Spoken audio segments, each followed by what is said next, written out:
Sejam muito bem-vindos ao segundo episódio da segunda temporada do DigiCast. O DigiCast é um podcast da Digital Social. A Digital Social é uma agência, um hub de conteúdo, inovação, planejamento, criação, que faz brand experience, audiovisual e tudo por meio de vozes reverberadoras, aqueles famosos influenciadores. E nesse DigiCast, nessa segunda temporada, a gente vai falar sobre Creator Economy, sobre posicionamento de marcas através do marketing influência, criação e estratégia, tudo com transparência para que outras marcas também se espelhem e para que você entenda melhor sobre esse ramo, sobre este mercado. E assim, estejam comigo, eu sou a Thaís Almendra, sou CEO e fundadora da Digital Social e quero cada vez mais com o meu legado contribuir para o crescimento dessa economia. E assim, se você gostou muito, ativa o sininho para você ver todos os nossos episódios dentro das 2 temporadas e conta com a gente. Ah, não esquece, também dá para ouvir pelo Spotify. Vem comigo. O marketing farmacêutico atua em um setor de relevância econômica e está em constante crescimento.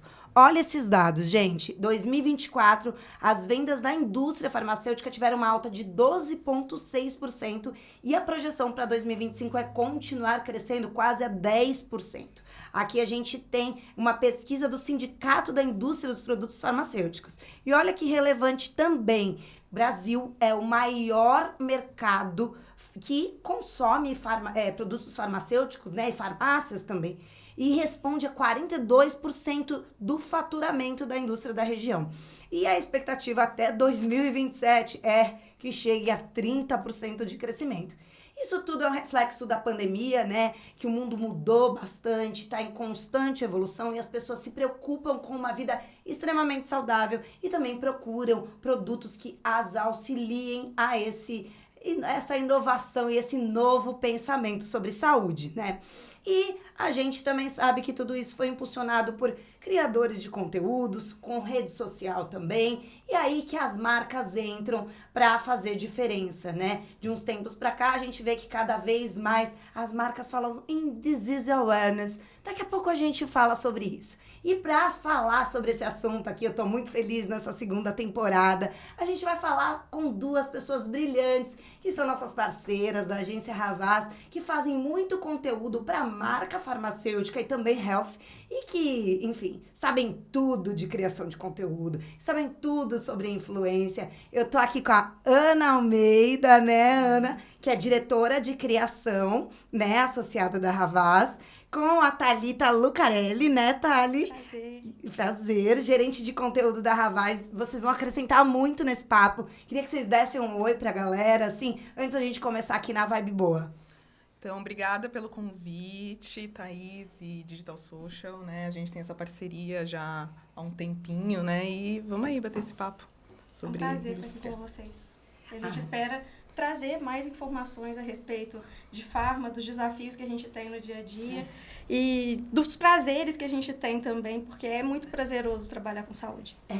É muito louco, né? Que a gente estava falando aqui, gente, aqui nos bastidores, a gente estava falando que é difícil, não é fácil não, porque a gente tem muitas regras, não é tão simples, né? Mas ao mesmo tempo é gratificante levar informação para as pessoas, né? A gente aqui como jornalistas, né? Você é jornalista, você é formado em jornalismo? Publicidade. Eu e a Thalita como jornalistas, a gente fala, cara, como é que a gente pode plantar aquela sementinha, né? Mesmo sendo via marca, né, gente? Eu acho que é esse o ponto também, por isso que a gente está aqui nessa conversa. Mas vamos lá, vamos começar. Eu queria falar com você, Ana, queria uma pergunta bem focada mesmo. Quando a gente fala, né, desse mundo farmacêutico, health, enfim, saúde no modo geral, fala dos desafios, né? A gente deu umas pitadinhas aqui e também vantagens para os nossos clientes. Sim, acho que na indústria farmacêutica o principal desafio hoje é a gente trabalhar um pouco com os regulatórios que a gente tem, né? Então, às vezes a gente está criando uma campanha, a gente pensa, pira um pouquinho e ali a gente tem um pouquinho de freio, porque a gente não pode passar de algumas diretrizes, aquela marca não pode falar isso, pode falar aquilo. Às vezes a gente não pode nem mostrar o produto sendo utilizado, né? Muitas vezes. Então, essa parte é um desafio, mas ao mesmo tempo deixa a gente mais criativo num sentido de como a gente vai tangibilizar essa campanha. Como que a gente pode pensar fora do normal para criar esse conteúdo, né? E criar um conceito criativo. Às vezes a gente fica um pouco no subjetivo mesmo, né? Quando uma campanha vai direto para um médico, ou não vai direto para um paciente, né? A gente fica um pouquinho na subjetividade, mas no final dá tudo certo, assim. A gente cria caminhos e consegue... tá mesmo dentro dos regulatórios ali, a gente consegue trazer coisas legais, né? Às vezes as pessoas acham que a gente não é tão criativo, mas hoje em dia a gente tem até prêmios, né? Super grandes, assim, que trazem umas campanhas muito legais, assim. Então, dá pra fazer um E o que é vantajoso para os nossos clientes? Até as duas podem comentar, né? A partir do momento que a gente faz essas estratégias de conteúdo criativas, enfim, passando essa informação para os nossos clientes, né? Que são da Pharma. O que eles veem de vantagem em tudo isso? Eu acho que eles... Para mim, assim, vem sair do comum, né? Ver uma saída de como a gente pode falar do produto dele de uma maneira diferente, né? E atingir vários públicos ao mesmo tempo. Às vezes o produto encaixa, né? Lógico, quando não é um medicamento, né? Direcionado para um paciente, quando não é um medicamento que a gente fala que é sem prescrição, com prescrição, né? Então, a gente tem esse desafio. Mas eu acho que é sempre muito bom essa troca com o cliente, principalmente, né? A gente tá sempre falando junto com eles e mostrando as coisas, os testes. Então, acho que é um trabalho bem junto, assim, conjunto. Eu acho que para o cliente em específico, tem muito a questão de quando é uma medicação que precisa de prescrição, a gente pode trabalhar com algo que traga um legado social. Porque a gente consegue desmistificar algumas doenças quando a gente trabalha com disease awareness, derrubar, às vezes, algum preconceito que a sociedade, de forma geral, às vezes, impõe sobre aquela condição, impõe sobre as pessoas que são portadoras daquela condição. Então, poder trazer um pouco desse legado social, de empoderar esse paciente e de reduzir alguns estigmas relacionados a essas condições, isso é muito relevante para a marca. Mesmo que ela não traga o produto em si, ela consegue trazer esse legado e derrubar alguns estigmas que, às vezes, prejudicam até a saúde mental do paciente, né? Com certeza, Thali. Eu adorei que você já entrou no tema de disease awareness. Gente, a palavra é difícil, né? É difícil de falar. Mas é importante a gente explicar também para as pessoas o que é o disease awareness. Eu acho que esse é um ponto crucial, né, na informação, quando a gente é uma marca e transmite, né, essas informações. Então, basicamente, o que é o disease awareness? Eu não sei para qual câmera eu posso olhar? Posso olhar para do meio, galera? Pode? Então, beleza. Disease awareness, o que é, tá? A gente informa e educa ao mesmo tempo o público, em geral, sobre determinada doença, sobre condições de saúde, etc. E dá saídas para eles, né? Para o público entender, de fato, como se tratar, quais são os sintomas, tratamentos, etc. E aí a marca detém a informação de modo que ela não venda o produto 100%, né? Isso, Thali? Comenta um pouquinho mais, por favor. Quando a gente fala em disease awareness, a gente está trabalhando em conscientização a respeito de uma determinada condição. Então, a gente não traz o produto especificamente, a gente trabalha mais nessa questão de ampliar os conhecimentos da sociedade a respeito daquela condição de forma específica. E como vocês lá na Havas trabalham exatamente no disease awareness? Na Havas Life, a gente tem uma abordagem a respeito de disease awareness que começa por entender a jornada do paciente.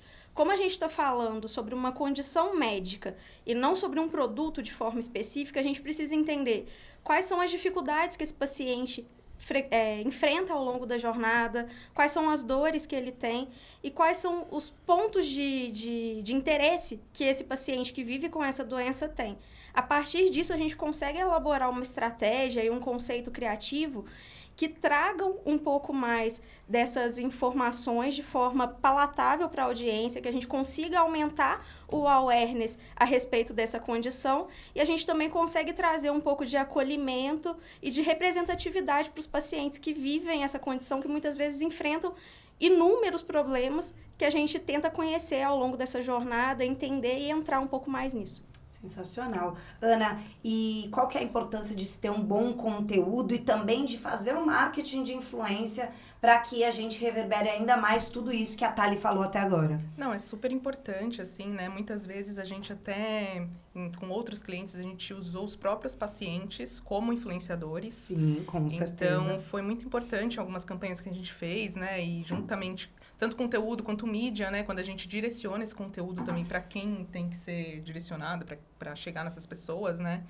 Então, pra gente é super gratificante, né? E criar junto, né? Não só do lado aqui publicitário ou do lado médico, que a gente tem que sempre falar com os médicos, né? Mas também com as agências parceiras que vão atrás de pessoas que vão fazer sentido falar junto com a gente daquela condição, né?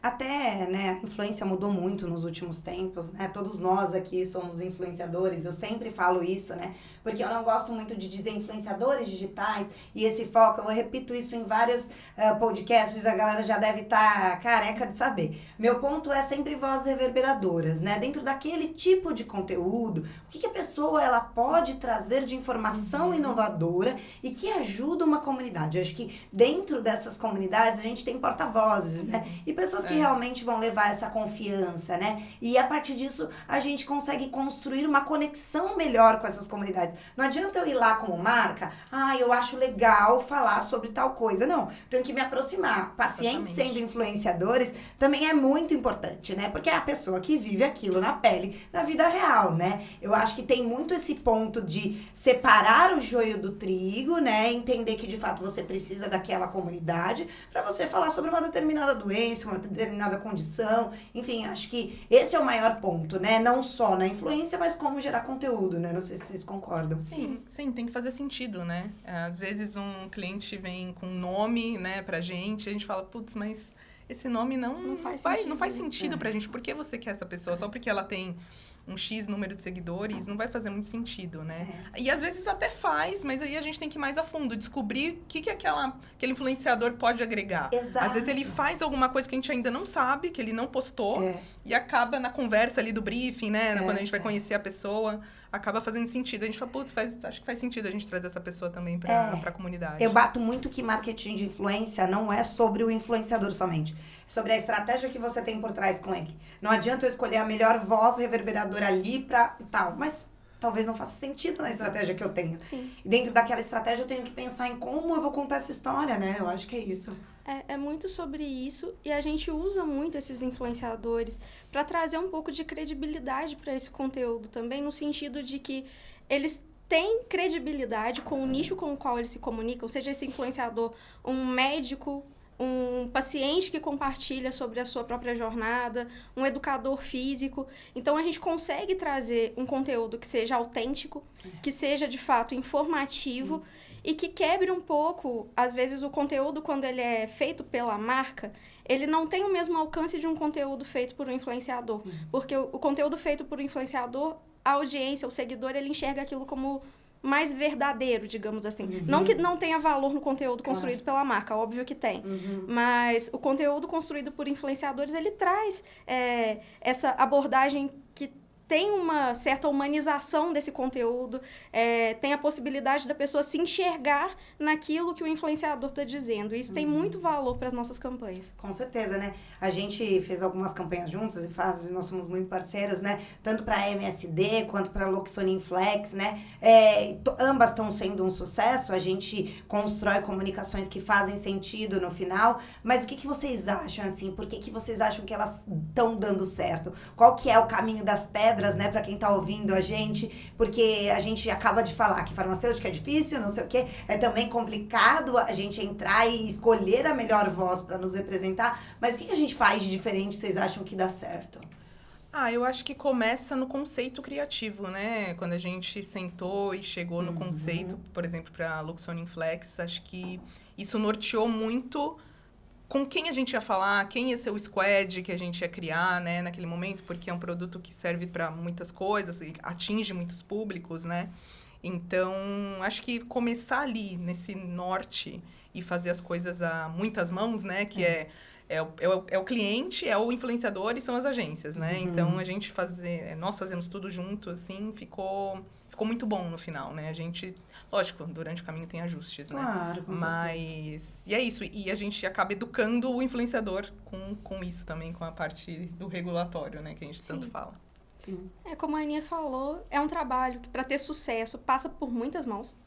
passa desde a troca que a gente tem com o cliente no momento que a gente recebe o briefing, da descida do conceito criativo, da estratégia, no contato que a gente tem com vocês, que são nossos parceiros ali, desde a curadoria, da escolha dos nomes que a gente vai usar para a campanha, do contato com esses influenciadores.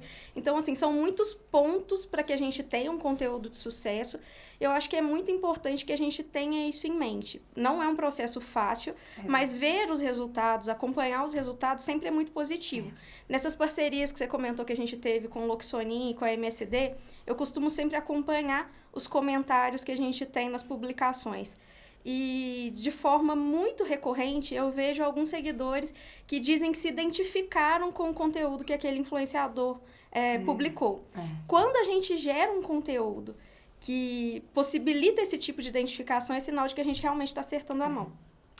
Eu concordo super. Além de identificação, eu acho que tem um ponto de, tipo, eu me sentir ali dentro daquele lugar. É uma identificação, mas, caramba, você tá falando comigo. Você entrou na casinha daquele influenciador e aquela casinha lá, eu bati na porta, eu entrei com o meu produto e eu entrei ali de uma forma muito orgânica. E as pessoas que confiam ali, elas vão cada vez mais entrando também. Então, a gente percebe que quanto mais vida real, quanto mais fácil, né, essa comunicação e quanto mais um conteúdo, ele é nativo, né? Porque o que até a gente passa bastante lá na Digital com diversos clientes, não só da indústria farmacêutica, mas muitos querendo podar os influenciadores e querendo tirar e cortar aquele tipo de narrativa. A partir do momento que você faz isso, acaba com a estratégia, né? Porque você não deixa a liberdade, você entrou na casa do cara invadindo, né? A mesma coisa que você chegar e falar, quero esse copo azul na sua casa, em cima da mesa. Não, mas eu não gosto de azul. Exatamente. Né? E aí você perde uma narrativa e um conceito que também não vai gerar identificação e que também, né, a gente não consegue construir um conteúdo de qualidade e a gente não tem bons resultados. Ao meu ver, assim, quando a gente começou com o Loxonin Flex, a gente realmente falou, putz, será que essas idas e vindas de regulatórios vai prejudicar a campanha? O que aconteceu? Os influenciadores, eles estavam muito junto com a gente. Eles sentavam e criavam e pensavam em como que a gente pode realmente ser transparente com a minha audiência, porque, de fato, todas aquelas pessoas, até para quem está assistindo o nosso podcast, que é interessante vocês saberem, todos os influenciadores que fizeram parte dessa campanha são pessoas que ou têm algum tipo de possíveis dores, já teve alguma lesão, ou tiveram possíveis dores, e no caso, o Loxonin Flex ajuda, auxilia nessas recuperações. Então, todos eles foram escolhidos a dedo, com conversas, com calls, com vários pontos, como a Thali falou, não é tão simples, né? E tem várias etapas para serem seguidas, né? Sim. Eu acho que à medida que a gente começa a trabalhar com influenciadores, principalmente com marcas que não estavam habituadas a trabalhar antes, a gente precisa ter essa conversa sobre respeitar a linguagem do influenciador. Porque se a gente impõe briefs, é óbvio, a gente tem o regulatório, tem as diretrizes que a gente precisa respeitar, e a gente sempre troca aqueles do's e don'ts com o influenciador, leva a apresentação, a marca passa a confiar no trabalho que a gente está fazendo, as idas e vindas de roteiro. A gente sabe que às vezes é um processo desgastante, mas ele é necessário. E aos poucos a gente vai conseguindo educar o cliente, fazer com que ele entenda que a gente precisa dar liberdade criativa para esse influenciador, ainda que a gente tenha regras. A gente tem regras, eles vão entendendo o que eles podem ou não podem dizer, mas aos poucos a gente vai conseguindo delinear um conteúdo que seja orgânico, que traga uma linguagem nativa, que seja original e que fale. Esse influenciador, ele vai continuar estabelecendo a comunicação, a linguagem que ele já tem com os seguidores dele, né? Para não quebrar também essa rotina de consumo de conteúdo desse seguidor, e para a gente trazer um conteúdo que, quando a pessoa está assistindo, ela nem percebe que é publi. Sim. Que é tão natural, tá tão imerso ali dentro da narrativa, que ele já faz dentro da própria página, dentro da própria rede, que a pessoa, quando vê que é um public post, ela já foi absorvida por aquele conteúdo, ela já está imersa nele. A gente consegue captar mais da atenção quando a gente consegue entregar esse tipo de conteúdo. Isso também de publi por publi a gente fala bastante. A gente está vivendo numa era também que não só sobre publicidade, mas muita gente não seguindo regras do CONAR. Gente, é muito importante seguir as regras do CONAR, falar que é publicidade, etc., porque isso são riscos altíssimos que a gente corre, né? E além de tudo isso, a gente está numa era de bets, né? Que é caótica essa era de bets, e além de tudo a gente vê aí um Ítalo Santos, umas questões absurdas sobre a adultização e etc, e que tira um pouco a credibilidade dos influenciadores, né? E a gente aqui faz um trabalho tão legal, e a gente escolhe tanta gente bacana. Claro que existe muita influência positiva, assim como em toda área vai ter coisas ruins, mas eu queria saber, Ana, o que você tá achando desse movimento dentro da Creator Economy, principalmente quando a gente fala sobre tanta gente não sinalizar que é publi, sobre bad, sobre adultização, enfim, quais são os caminhos que você acha que a gente deve seguir também para orientar os nossos clientes? Eu acho que começa ali, né, no briefing, tudo, né, no que a gente tem que passar. É difícil falar, né, que são pessoas reais que a gente está tratando, né? E principalmente no setor farmacêutico, a gente está falando ou de uma condição, de uma doença, ou a gente está falando de um produto que vai ajudar a transformar a vida dessa pessoa.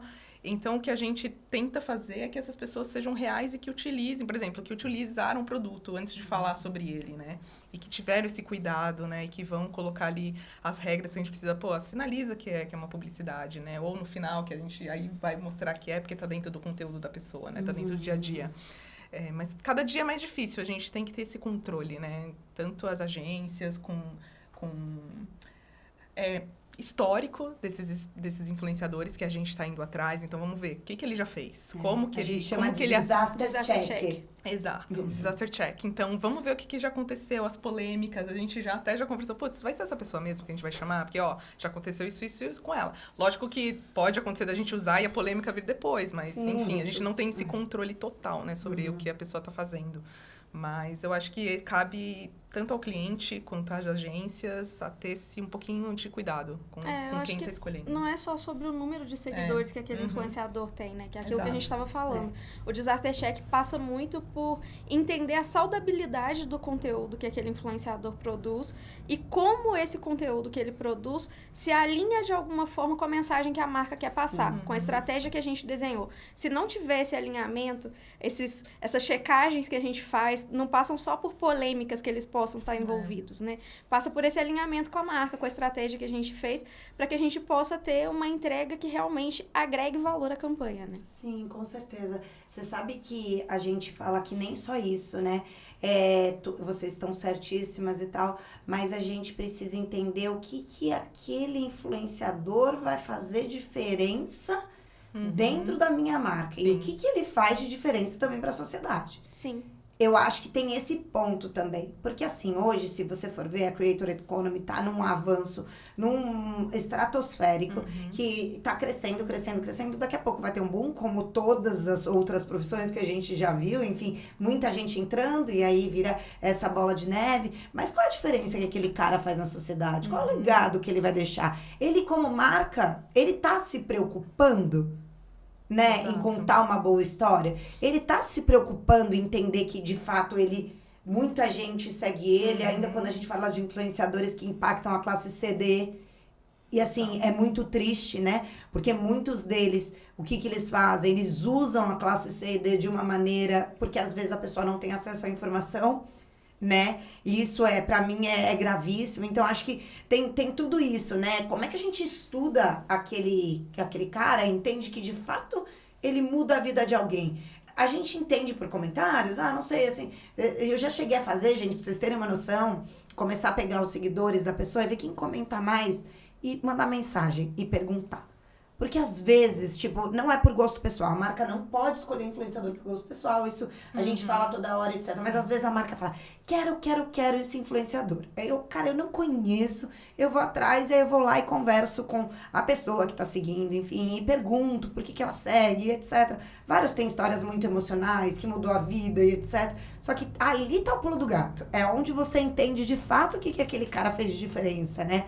Que não tá usando uma massa para bem próprio, né? Exatamente. E que esse movimento que para mim tá muito, muito difícil e que traz um pouco de perda de credibilidade para nossa profissão, né? Acho que Isso é um ponto crucial, assim, que a gente tá aqui, né, como agências tentando blindar, mas é importante que os nossos clientes também saibam. Não dá para ser o gosto pessoal. A gente tem que entender quem são esses influenciadores que mudam a sociedade de alguma maneira. Ele pode fazer uma coisinha muito pequena de mudança, mas se ele já fez aquela mudança ali, ele impacta a vida de alguém, né?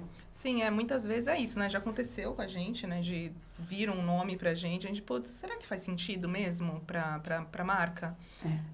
E muitas vezes, algumas vezes não fez, né? Não fez sentido e junto com vocês a gente mostrou o porquê, né? Olha, essa pessoa aqui, olha, já aconteceu isso com ele. Melhor não. Melhor não, né? Melhor não, é sempre melhor não. E é isso, e eu acho que por um outro lado, o creator acaba, às vezes, virando o embaixador da marca. Isso é muito legal também, porque eles acham o máximo também, quando a gente fala, putz, você tem o fit com essa marca, por que não virar um embaixador? E eu acho que aí traz uma importância maior. Acho que ele vai ter um cuidado maior na hora de criar o conteúdo. Quando ele se torna, putz, eu sou uma pessoa que vai ser o embaixador dessa marca, então eu vou tomar mais cuidado, ainda mais na indústria farmacêutica, né? Sim, com certeza. Meninas, eu queria que vocês falassem um pouco também, né? A gente tá falando de influência, etc., mas também de social media, né? Como é que as marcas podem virar uma fonte de informação segura? Isso aqui é um ponto muito crucial, porque a gente vê tanta desinformação nas redes sociais, né? Muita gente falando, eu tomo tal coisa. Eu faço... Isso daí, gente, nem pode ser feito, tá? Pela Sociedade Brasileira de Medicina, assim, se você incentiva o uso de algum medicamento, já acaba com o conteúdo, né? E como que a gente pode trazer as marcas como fonte de informação? Porque a marca também vira creator, né? Eu bato muito isso com os nossos clientes, enfim, tanto nas redes sociais, no modo geral, quanto no LinkedIn também, como a gente pode posicionar essas marcas para que elas nos auxiliem também, né? Com a sociedade do modo geral, né? Eu acho que é muito importante que as marcas assumam um lugar dentro da comunicação, dentro do digital, porque as pessoas estão muito habituadas a buscar sobre assuntos relacionados à saúde dentro da internet. O brasileiro faz isso com muita frequência. Acho que todas nós aqui já fizemos em alguma medida. Não estou aqui para julgar se é recomendável, se é saudável, mas enfim, a gente sabe que esse comportamento existe, que esse comportamento é recorrente, e tendo isso em mente, as marcas precisam assumir esse lugar, porque é muito melhor que quando essa pessoa for buscar por esse tipo de informação na internet, que ela encontre conteúdos que sejam provenientes de fontes autorizadas, tenha dados confiáveis que foram disponibilizados por essa marca, do que cair numa fake news. Exatamente. Então, se a marca não ocupa esse lugar dentro do digital, dentro do ambiente virtual, a desinformação ocupa. Então, é muito mais nocivo que essa pessoa que está buscando por conteúdo de saúde caia num conteúdo inapropriado, caia numa fake news, do que ter acesso a esse conteúdo que é proveniente das marcas, né? Então, a gente precisa ter consciência e ter noção disso e trazer um pouco mais as marcas para essa realidade. O que a gente também tenta fazer é conscientizar o próprio cliente a melhorar, às vezes, o SEO dele, a busca dele, para ele ser o primeiro que aparece do que aparecer um outro site X que a gente não sabe, né? E essa proteção mesmo que a gente tem, felizmente, com o regulatório. Eu acho que a gente fica um pouco travado, né? Na parte de criatividade, de criação, por um lado, mas, por outro, é uma proteção, né, que a gente tem. Então, tudo que a gente tem que falar tem que ser referenciado, tem que ter dados, tem que ter estudos. A gente não pode sair falando o que a gente acha, né? A gente tem que briefar muito bem os creators também. E muitas vezes eles vêm com umas ideias muito legais que a gente tem que falar, putz, isso aí você não vai poder falar essa palavra. Vamos trocar essa palavra por outra no roteiro, né? Porque... Mas é uma blindagem, né? Porque eu acho ótimo que a gente tenha isso no Brasil, né? Em outros países não existe muito isso. E então a gente tem esse controle maior, né? Muito do legal. Que a gente está falando. Infelizmente, a gente está acabando o nosso papo, mas, gente, assim, elas são feras, eu acho que é sobre isso, né? Fazer essa construção muito forte dentro do nosso mercado, do conteúdo do modo geral, de influência e como a gente pode guiar as marcas. Agora, assim, as marcas que estão assistindo a gente tem bastante marca farmacêutica também na Digital, vocês também na Havas Life. Eu queria que vocês dessem dicas possíveis, assim, para marcas que estão começando ou que já estão, mas que tem um pezinho atrás, que estão começando dentro de social media e também influência. Quais são as principais dicas para eles entrarem neste mundo, né, que já deveriam estar, mas que se aprofundariam ainda mais, e para não ter tanto medo e receio de fazer tais ações?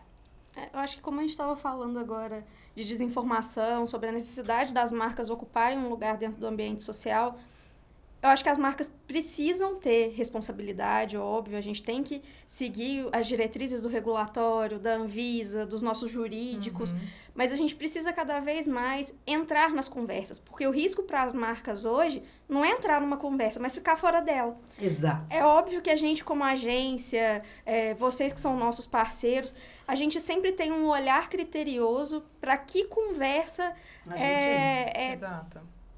Nem sempre precisa entrar em Exato, todas, não precisa entrar em porque às todas. vezes existem umas trends, né? Mentira. Aí às vezes o cliente quer entrar numa trend específica, a gente fala, olha, essa trend não A gente- cabe, Não sabe? conversa com a marca. E acho que, né, voltando lá na primeira pergunta, uma dificuldade, assim, um desafio também, eu acho que é o timing. Às vezes a gente também, com a indústria farmacêutica, o nosso timing é um pouquinho devagar, num sentido, tem que passar pelo regulatório, tem que passar pelos médicos, tem que ver se pode. Então, às vezes, a gente acaba Perdendo perdendo algumas timing. conversas nesse sentido, mas a gente consegue aproveitar outras que sempre vão estar acontecendo, né? E eu acho que uma dica também para outras marcas é não ter medo de querer ser criativo, ou querer trazer uma ideia diferente, tanto nós quanto os clientes, né? A agência quanto o cliente, para estimular cada vez mais, né? E ter essa credibilidade. É a marca falando, né? Sobre alguma condição, uma doença, ou sobre um produto que vai ajudar a pessoa a melhorar, né? Então... Sim. E embarcar, né, no Disease Awareness, que eu Exato, acho que é total. sobre isso. Uhum. É sobre entrar em conversas e, ao mesmo tempo, informar dentro dessas conversas, escolher vozes que, de fato, fazem a diferença para que tenha uma reverberação positiva e informativa, né? Eu sempre vou bater nessa tecla com o nosso coração jornalístico, eu sempre vou querer trazer o melhor dentro dos nossos conteúdos, porque, de fato, é isso que a Digital Social acredita e é isso que vai mudar um pouquinho a sociedade. Não adianta, é o que eu tava falando, né? O influenciador ir lá e falar por falar. Não adianta eu, como agência, falar por falar, se eu não vou mudar a vida de alguém. Então, o que eu posso fazer para mudar a vida de alguém um pouquinho? Acho que é isso. Meninas, foi maravilhoso estar com vocês. É sempre muito bom. A gente, eu sempre falo, acho que em todas as nossas reuniões, da nossa conexão, né? E muitas vezes, muitas mulheres. Para vocês terem noção, essa temporada é só de mulher. Quantas mulheres, Dora, que você falou? Acho que 7, sei lá. Só mulher. 8 mulheres. É isso. É comigo 8. E sempre a gente trocando, se incentivando, fazendo com que os nossos clientes tenham bons frutos. Eu acho que é sobre isso. E essa é uma boa relação também. E que vocês aí que plantem também isso, porque eu acho que se colhe muito mais, né, meninas? É isso. Muito obrigada. Obrigada a A gente você. agradece pelo espaço, pelo convite. Foi um prazer estar aqui com você. Foi hoje. ótimo. Estamos Obrigada. juntas. Um beijo grande. Bom trabalho pra nós. É isso. Beijão. Obrigada. Tchau, tchau, Obrigada. gente. gente. O DigiCast fica por aqui, mas assistam os outros episódios e siga a gente no Spotify.